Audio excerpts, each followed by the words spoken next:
জয় শ্রীকৃষ্ণ।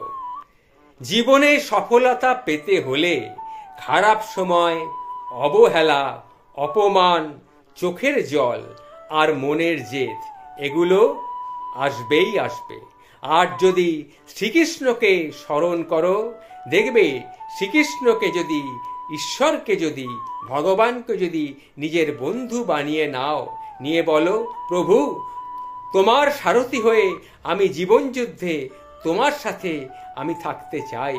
তুমি বারবার আমাকে সাহস দাও প্রভু, আমি ভেঙে যতবার পড়ব তুমি আমাকে পথ দেখিও প্রভু, আমাকে পথ দেখিয়ে নিয়ে চলো। আমি তোমার সাথে সাথে সাথে তোমার পথেই চলতে চাই প্রভু। জয় শ্রীকৃষ্ণ, জয় শ্রীকৃষ্ণ, জয় শ্রীকৃষ্ণ। জীবনে সফলতা পেতে হলে এই কথাগুলি তোমাকে মানতেই হবে।